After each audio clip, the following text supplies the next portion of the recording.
Un grand mathématicien français, Henri Poincaré, décrit un autre univers non euclidien. Imaginons un monde plat enfermé dans un grand cercle et soumis aux lois suivantes. La taille des objets est variable, elle est maximum au centre du disque et elle diminue à mesure qu'on s'en éloigne jusqu'à atteindre 0 quand on arrive au bord.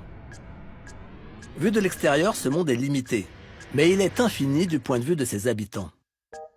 Quand ils se rapprochent du cercle limite, ils deviennent de plus en plus petits. Leurs pas sont donc de plus en plus courts, de sorte qu'ils ne peuvent jamais atteindre le bord du monde. Ils n'ont pas non plus conscience de rapetisser puisque leurs instruments de mesure rapetissent avec eux. Dans cette géométrie imaginaire, le plus court chemin d'un point à un autre est un arc de cercle qui se rapproche du centre, là où les pas deviennent plus longs. Vu de l'extérieur, leur droite ressemble à nos cercles et tous les axiomes d'Euclide sont satisfaits, sauf le 5e, puisque par un point extérieur à une droite, je peux faire passer une infinité d'autres droites qui ne coupent pas la première et qui lui sont donc parallèles. Vu de l'intérieur, un monde non euclidien ressemble parfaitement à celui d'Euclide, à ceci près que leur Euclide à eux aura d'emblée inventé une autre géométrie avec un 5e axiome différent d'une autre. La morale de cette histoire est qu'on peut envisager beaucoup de mondes extrêmement raisonnables, chacun ayant sa géométrie, chacun ayant sa logique.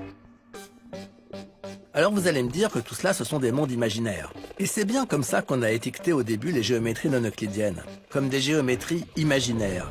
Jusqu'au jour où un certain Albert Einstein s'en est servi pour décrire l'univers à grande échelle. Le fameux continuum espace-temps des physiciens est décrit par une géométrie qui n'est pas euclidienne.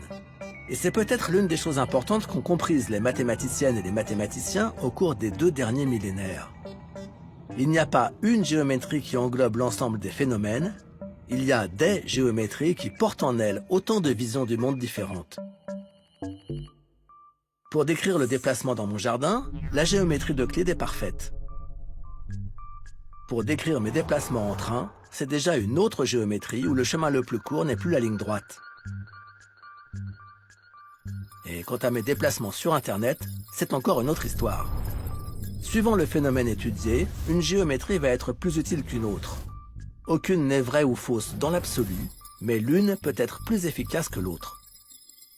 Comme un artisan qui va choisir un outil pour fabriquer un tonneau et un autre pour construire des étagères, un mathématicien va choisir la géométrie la plus utile pour analyser un problème particulier. Le message des géométries non euclidiennes est un message de liberté.